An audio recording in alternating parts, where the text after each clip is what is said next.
नमस्कार दोस्तों, जय श्री राम। स्वागत है आपका हमारे YouTube चैनल सांसारिक जानकारी पर। हम आपको यहाँ पंडित प्रदीप जी मिश्रा के बताए हुए उपाय जो वह अपनी कथा में बताते हैं उनकी जानकारी देते हैं, ताकि आपको एक ही जगह पे सारे उपाय मिल जाए और अगर कुछ छूट जाए तो वह आपको हमारे चैनल के माध्यम से वह जानकारी मिल सके। हमारे चैनल पे वास्तु से संबंधित जानकारी भी दी जाती है। उपाय आप अपनी मर्जी से करेंगे, चैनल की कोई जिम्मेदारी नहीं होगी। मैना धन्या कला का जो चरण लगा वो श्रेष्ठता नहीं थी।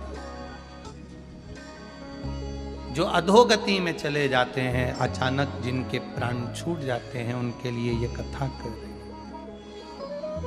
पितरों की 3 बेटियां, तीनों से गलती हो गई। आप शिव मंदिर में जाएं, कोई गलती ना हो, जल चढ़ाएं, मना नहीं, छींटा ना लगे, धीरे धीरे चढ़ाएं।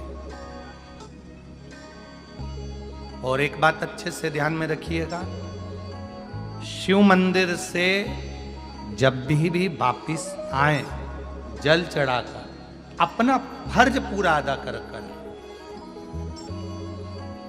फर्ज से मतलब जब शिव मंदिर से वापिस आए, जो पत्ती, बेलपत्री, फूल शिव जी पे चढ़े थे वो नीचे शिवलिंग पे से नीचे गिर गए हों। एक शिवलिंग रखा है, लाना मिट्टी वाला, लाइए जरा। अब छत्तीसगढ़ में कथा चल रही, थोड़ा ध्यान से सुन लोगे एकांतेश्वर शिवलिंग का पूरा वृतांत। तो आप लोग जो पशुपति व्रत कर रहे हो या कोई भी उपास करते हो, कई लोग कहते हैं हमने करा नहीं हुआ। क्यों नहीं हुआ? उसमें हमारी गलतियों को हमें चाहिए। ये देखिए,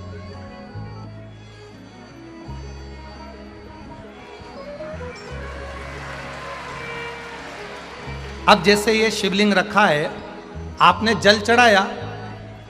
अब जल आप यहां से चढ़ा रहे हो तो धीरे धीरे धीरे धीरे चढ़ाएं, जिससे छींटे बाहर ना, यहां तक छींटे रहे ना, जलाधारी तक चलेगा, बाहर ना गिरे। और एक बात का स्मरण रहे,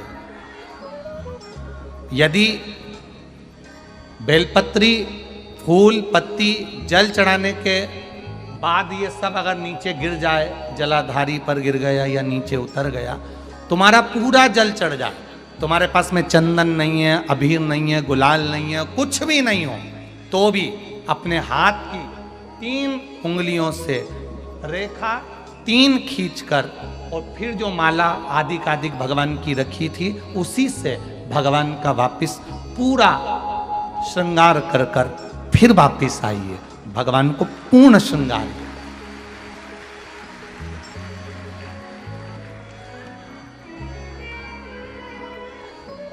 भगवान का पूर्ण श्रृंगार कर कर आइए। कई लोग जल चढ़ाने के बाद में भगवान का जो फूल पत्ती नीचे रखी रहती है, हम ये नहीं कह रहे कि आप अपने घर से लेकर जाओ, आपके पास में कुछ नहीं, 1 लोटा जल चढ़ाओ। जल चढ़ाया, जो फूल पत्ती नीचे रखी हुई है उसी को उठाकर, उसको रखकर, उसी फूल से भगवान का खूब सुंदर भगवान का कर कर फिर आइए। क्यों?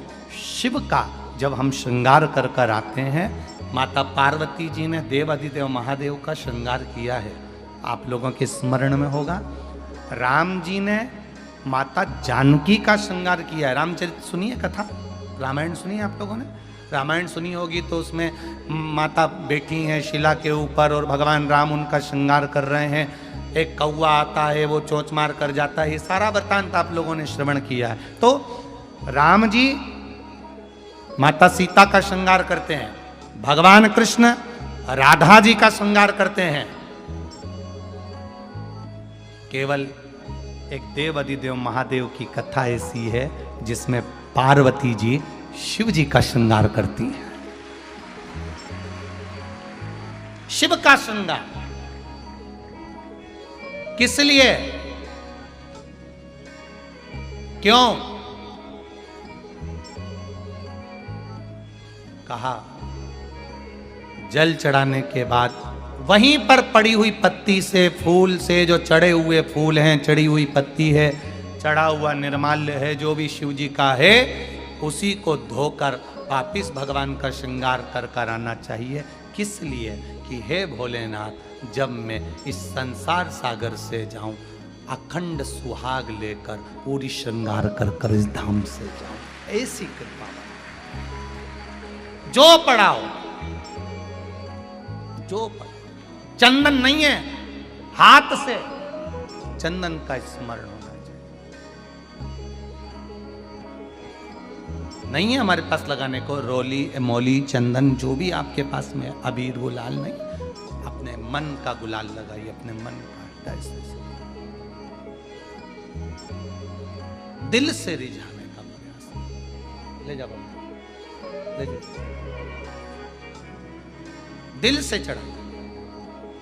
और जब भाव से, दिल से आप आनंद के साथ देवाधिदेव महादेव का आप पूजन करो, उसमें गलती ना हो, गलती।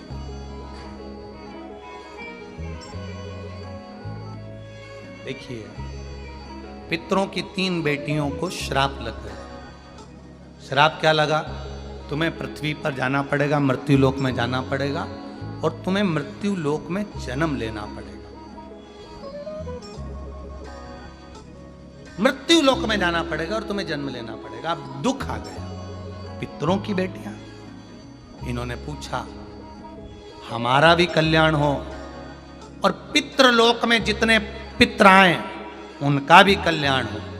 जो अधोगति में, जैसे हमारी गति बिगड़ी है, हम अभी युवान अवस्था में हैं, आपको चोट लगी, आपने हमको श्राप दिया, मान लो कोई अधोगति में प्राण छोड़कर चला जाता है, उसका उद्धार कैसे हो? सनकादि ऋषि से पूछ रही, आप कृपा करें, आप दया।